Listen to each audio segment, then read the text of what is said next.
Olá, pessoal. Aqui é o professor Washington Soares e hoje a gente vai falar um pouquinho sobre a administração no período do Brasil colonial, tá bom? Bom, quais são os objetivos dessa aula? O que a gente tem que prestar atenção e aprender? Primeiro, pessoal, a gente vai ter que entender por que os portugueses decidiram mudar a abordagem deles em relação a exploração dessa região, né? Durante o período colonial, basicamente os 30 primeiros anos, depois da chegada dos portugueses aqui, houve um certo desinteresse por parte de Portugal, né? Com exceção do comércio do pau-brasil, que era feito em regime de feitorias, ou seja, não é uma ocupação efetiva do ponto de vista da colonização, né? E a gente vai ver que Portugal, então, vai dar uma virada nesse entendimento, tá bom? E vai passar a efetivamente colonizar essa região, tá bom? Então, a gente tem que entender por que Portugal fez isso, né? E a gente vai entender um pouco mais adiante que isso vai ser feito justamente por conta da exploração colonial, mais especificamente da exploração econômica da cana-de-açúcar, tá bom? Atrelando, assim, o Brasil ao Império Português e ao pensamento econômico da época, que era o mercantilismo, tá bom?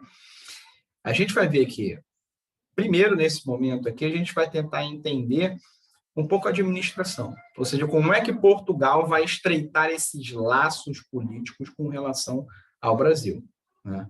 Ao que hoje a gente chama de Brasil, a chamada América Portuguesa. Como é que Portugal vai estender os seus tentáculos administrativos para cá? E é isso que a gente vai ver, tá bom? Para isso vai ser montada aqui uma série de instituições políticas com o objetivo de amarrar, de centralizar politicamente essa região para que o rei de Portugal não perca seu mando aqui, tá bom? Bom, como é que a gente vê isso aqui primeiramente, pessoal? Quando a gente está falando do período colonial, a gente basicamente está falando do comércio com o pau-brasil, tá bom? Então, o pau-brasil, ele é um comércio, né? A extração, esse produto, a incidência dele é puramente litorânea, tá bom? Nesse momento aqui. Então, a gente vê da região do Recife até mais ou menos a região que hoje é o Rio de Janeiro, né? Está ali a cidade um pouquinho mais para baixo. Essa é a faixa de incidência do pau-brasil. Essa faixa de incidência, ela contava com uma meia dúzia de feitorias, ou seja, pequenas vilas com pouquíssimos habitantes portugueses, né, que esses sujeitos vão fazer o papel de intérpretes, né, de ponte com os nativos da localidade. Então, os portugueses vêm, né, pegam o pau-brasil, trocam pelas suas bugigangas e voltam para Portugal para revender lá, né? Ótimo. Só que esse regime de exploração, ele não é eficiente do ponto de vista da defesa, né? Portugueses, eles não vão conseguir efetivamente impedir que ingleses, franceses, holandeses, espanhóis passem por aqui, pelo nosso litoral, e esses mesmos povos também extraem o pau-brasil daqui, né? O destaque vai ser para os franceses, muito mais do que para ingleses e holandeses, né? E poucos espanhóis. Então, os franceses vão chegar a montar duas colônias aqui, inclusive depois do período colonial efetivamente já ter sido dado início a essa colonização mais efetiva, né? É só a gente lembrar da França Antártica, né, no Rio de Janeiro, entre a década de 1550 e 1560, tá bom? E a França equinocial na região de hoje é São Luís do Maranhão, né? Inclusive o nome da cidade, São Luís, em homenagem ao rei francês, né? Então, a gente vai ver que a presença ali, com a chamada França equinocial, ela também ocorreu, né, já no contexto do século XVII, na década de 1610, mas isso mostra que os portugueses vão ter que efetivamente empreender duas guerras para poder expulsar os franceses daqui, né? Uma vez os franceses expulsos da região de São Luís, eles já vão um pouco mais adiante, né, para o que hoje é a Guiana Francesa, né, um pouquinho mais além do que hoje é o Amapá. Então, afastar esses sujeitos do nosso litoral não foi algo simples. Tá bom? A defesa do litoral sempre vai ser um tópico complicado para os nossos portugueses, tá bom? Durante todo o período colonial. Só para vocês terem uma ideia, a prata que sai da região que hoje é a Bolívia, do Potosí, né, o contrabando ali saía pelos rios da Prata, né, parando ali na cidade de Buenos Aires, e essa prata também ia para outros lugares do Brasil. Destacadamente, havia um comércio até relativamente regular entre o Rio de Janeiro e o Porto de Buenos Aires. Só para vocês terem uma ideia de que, se na teoria isso pertence a portugueses, aquilo a espanhóis, na prática a coisa não é tão simples assim, tá bom? Vamos lá. Então, a gente vai ver que, entre os motivos que vão pesar para a efetiva colonização do Brasil, a gente pode destacar a presença constante de outros povos, né? Especialmente os franceses. A gente vai ver que o comércio com a Índia, ele vai perder, os portugueses vão perder o seu monopólio na prática, porque apesar de, na teoria, tanto África quanto Brasil, né, a parte da América e a Ásia, pertencem a Portugal pelo Tratado de Tordesilhas, isso é teoria, na prática ninguém respeita. A gente viu que aqui no Brasil os franceses não respeitavam.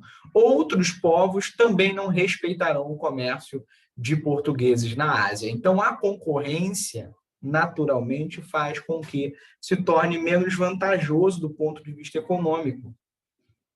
Então, com o passar do tempo, já na década de 1530, já está bastante claro para os reis de Portugal que a manutenção das suas posses na Ásia, a matemática está com dificuldade de fechar, né? Em alguns casos, eles acabam gastando mais do que tendo lucro. Então, isso é uma realidade a ser considerada quando a gente fala que os portugueses passam a olhar para a região que hoje é o Brasil. Então, eles passam a olhar para ali dizendo, olha, ou a gente efetivamente coloniza ou a gente corre o risco de perder. O verbo colonizar para esse período, pessoal, ele basicamente quer dizer três coisas. Ocupar do ponto de vista físico, ou seja, colocar gente, defender do ponto de vista militar e explorar do ponto de vista econômico. Então, isso é colonizar. Só que a gente tem que levar em consideração o seguinte, pessoal, há um fator demográfico importante. Portugal, na melhor das hipóteses, nesse momento, tem 1 milhão de habitantes, para a gente arredondar o número.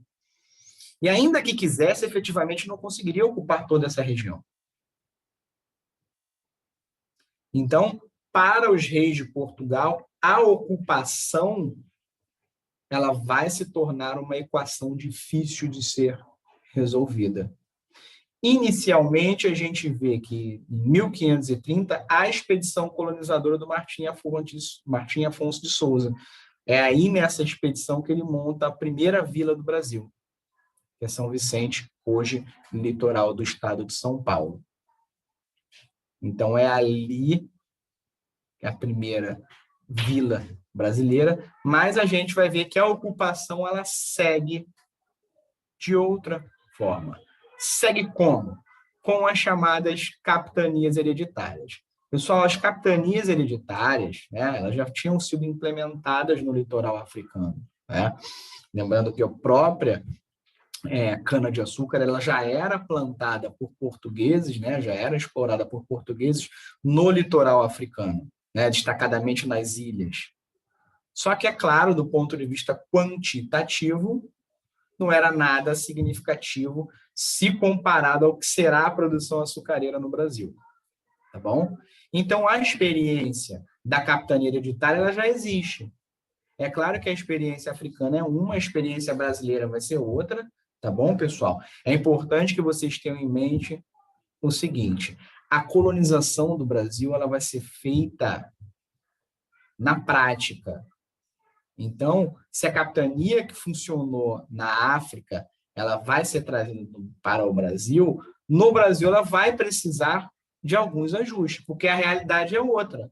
A gente não está falando de um conjunto pequeno de ilhas, a gente está falando de uma quantidade gigantesca de terra, completamente desconhecida, em basicamente tudo. Não se sabe o que tem, o que não tem, quem ocupa, quem não ocupa, e etc. Então, a gente vai ver que, nesse ponto, quando o rei de Portugal, Dom João III, ele institui as capitanias hereditárias, né, ele passa para a iniciativa individual, né, ele é uma iniciativa privada, nesse sentido de ser do indivíduo e não do Estado, tá bom? Então, serão os donatários, né, que receberão a documentação, né, o foral, com o objetivo, o foral, depois a carta de doação. Esses dois documentos eles vão legislar, eles vão reger a exploração econômica aqui. Esses capitães donatários, pessoal, né, a gente teve 15 capitanias divididas para 12 indivíduos, muitos desses sujeitos não vieram para cá, uns tantos vieram e chegaram à bancarrota. Por quê? É um empreendimento caríssimo.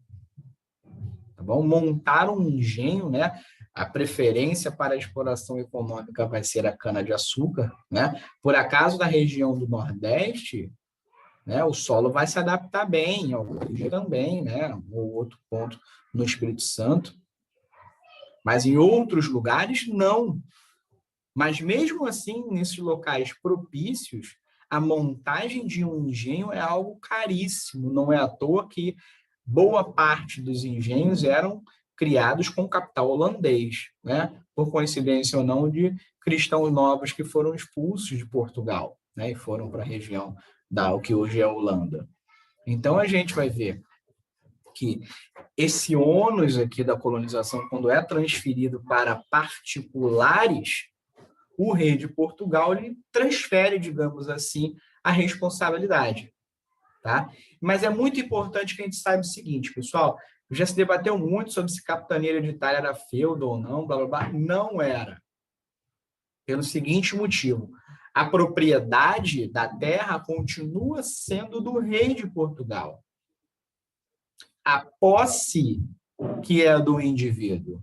Né? Para a gente entender a diferença entre posse e propriedade, vou dar um exemplo simples. Se eu moro em um apartamento alugado, o proprietário é o João ou a Maria. Eu tenho a posse, ou seja, eu estou usando no momento. Tenho um conjunto de direitos, né, que me são resguardados pelo contrato, mas, ao fim e ao cabo, a propriedade não é minha, é do João e da Maria. Eles também têm um outro conjunto de direitos. A nossa relação está regulada por um contrato, né, com obrigações e com direitos e deveres para os dois lados. Mas, efetivamente, o local onde eu moro não é meu. O mesmo raciocínio pode ser estendido para as capitanias hereditárias, né? Os capitães donatários, eles não são proprietários. Eles têm o direito de distribuir terra, as chamadas seis marias, sim. Na prática, ocorreu compra e venda dessas seis marias em muitos locais, sim. Mas, efetivamente, isso não configurava a propriedade. Né? A gente vai ver que a questão de terras no Brasil só vai ser regulada no ano de 1850, né? A posse de terra no Brasil vai ser um cipoal, algo muito confuso, né? Afinal de contas, o rei está do outro lado do oceano, mas na prática a terra toda é do rei, tá bom? A gente vê, pessoal, que das capitanias, das 15 que foram criadas, somente duas deram certo, São Vicente e Pernambuco. Bom, a gente vai ver que vários foram os problemas, né? Aqui a gente vai ver um mapinha dos conflitos entre portugueses e indígenas, não só do período das capitanias hereditárias, né? Mas indo até quase o final do século XVIII, tá bom? A ocupação do território, pessoal, ela vai levar a uma série de conflitos entre colonizadores e nativos, né? De norte a sul do Brasil, vocês veem aí. Então, em alguns lugares as guerras são mais e outros menos violentas, né? No caso de São Vicente, basicamente o pessoal de São Vicente vai quase que exterminar os nativos locais. Algo muito parecido acontece com Pernambuco, né? Pernambuco ainda tem o aditivo de ser um local em que a cana-de-açúcar vingou, né? Nesse primeiro momento. Então, ataques indígenas, a distância, né, de Portugal, afinal de contas, quem é que vai defender esses sujeitos?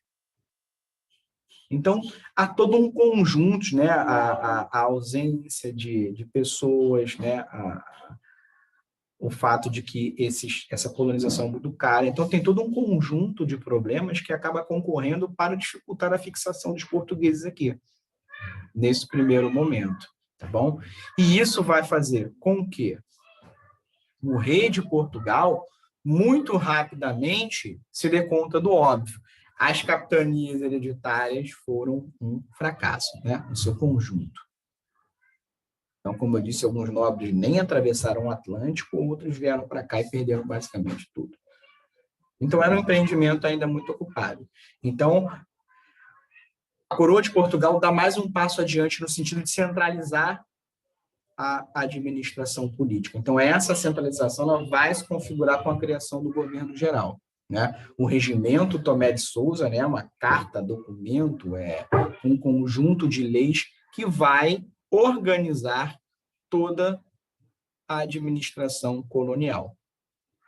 Tá bom? O sistema de capitanias é mantido? Mas a gente vai ver que há uma sobreposição da autoridade do rei em relação a esses donatários. Que na prática, pessoal, na teoria a gente sabe que eles não são proprietários, mas na prática o poder deles é efetivamente grande. Afinal de contas, o rei está do outro lado do oceano. Então, essa centralização é uma forma também do rei amarrar essa administração. Né? Para além dos problemas, há uma amarração, uma centralização efetiva. Nossa primeira capital, pessoal, vai ser em Salvador, né? Hoje, capital do estado da Bahia. E por que Salvador, pessoal? Porque está perto da região economicamente atrativa para o plantio da cana-de-açúcar, que é a região Nordeste. Então, a gente vai ver que o capitão, né, o governador-geral, ele tem que estar ali perto. Porque é uma das funções dele, não só a administração política, mas também a defesa do território, né? O auxílio a esses capitães donatários. A gente vai ver que é também com Tomé de Sousa que chegam os primeiros jesuítas. Por quê? Falei há pouco tempo atrás das guerras contra os nativos. Então, a colonização, pessoal, ela não se efetivou se não houvesse, em determinado momento, um grau de aceitação. E que grau de aceitação é esse? Que a gente vai ver mais adiante. A colonização, a catequização. Ou, como diriam os jesuítas da época, a pacificação dos povos indígenas. Que paz é essa? É paz da catequização. É a paz da aculturação. É a paz de tornar esse sujeito, né, no caso dos nativos, cristãos, e, de alguma forma, enquadrados dentro do sistema colonial português. Tá bom? Como é que é essa hierarquia aqui de mando? Lá em cima está o rei de Portugal. Abaixo dele vai estar o Conselho Ultramarino, que ele é criado no ano de 1642. Então, ele não é um órgão inicial, tá bom? Mas ele passa a ser o Conselho Ultramarino, um órgão que ele vai centralizar os problemas ultramarinos, não só de Portugal, não só do Brasil, mas também de África e de Ásia. Ele é um órgão que, de certa forma, vai ser um intermédio. A última instância, digamos assim, passa a ser o rei. Mas as ordens, elas saem de cima para baixo, tá bom? O governo geral do Brasil, pessoal, vai ser uma instituição que governa toda a colônia. Mas há os poderes locais também configurados nas câmaras municipais, tá bom? Essas câmaras, pessoal, todas elas ocupadas pela elite local, tá bom? Então, como é que se dá o sistema administrativo na prática? Para além do governo geral, há também o provedor-mor, o ouvidor-mor e o capitão-mor, tá bom? Cargos que são criados junto com o governo geral com o objetivo de melhorar a administração. Afinal de contas, pessoal, sabe-se que na prática é impossível um indivíduo, naquele momento situado em Salvador, organizar, resolver, né, inclusive ter acesso a todos os problemas da colônia. É virtualmente impossível. Então, o governo geral ele vai dar conta de resolver problemas macroscópicos, digamos assim. com o provedor-mor, que é o sujeito que vai organizar as finanças do governo geral, vai ser responsável pela cobrança de impostos. O ouvidor-mor, que é quem vai aplicar a justiça do rei na prática, principalmente em regiões mais para dentro da colônia. Por quê, pessoal? Uma regra básica da filosofia política: quem detém o poder impõe as regras. As leis são leis portuguesas, não são leis locais. Então, esse Estado que está sendo montado é um Estado e sistema de organização português. Ele em nada leva em consideração os nativos aqui ou os milhões que serão trazidos em condição de escravo. Tá bom? Essa galera, portugueses e, índios e africanos, esses sujeitos serão enquadrados dentro de uma organização estatal portuguesa. Tá bom? O historiador Raimundo Faoro, ele diz o seguinte: no Brasil, primeiro houve o Estado e depois a sociedade. Então, esse Estado português, ele crava os seus tentáculos aqui nesse território para enquadrar quem está aqui. Quem está dentro, ok, quem está fora é o que a gente chama na sociologia do marginal, né? Que está ali à margem. E quem é que não está muito bem enquadrado? Óbvio que é o indígena e o escravo que se rebela contra a sua própria condição. Então, o indígena que não aceita ser catequizado e obedecer ao rei de Portugal e o africano em condição de escravo que vem para cá, e esses são os sujeitos em que o Estado não protege. Né? E é claro que o Estado está virado para portugueses, efetivamente, tá bom? Na prática é isso. Então, por fim, o capitão Mor ele vai ser responsável pela defesa do território, de ataques internos e ataques externos. Né? Lembrando, a pacificação indígena, a guerra contra os indígenas, ela se estende durante um bom tempo em alguns lugares do Brasil, tá bom? Os donatários das capitanias hereditárias, eles continuam existindo, mas o seu poder na prática vai diminuindo ao longo do tempo, tá bom? Para além disso, há também os governadores das chamadas capitanias régias, né, ou capitanias da coroa, que são capitanias em que o governante ele é escolhido pelo rei de Portugal, né? Ou, em alguns casos, do governador geral, mas eminentemente com o governador ele é escolhido pelo rei de Portugal. Então, são algumas capitanias, por exemplo como o Rio de Janeiro, que são especiais do ponto de vista muito mais político do que econômico.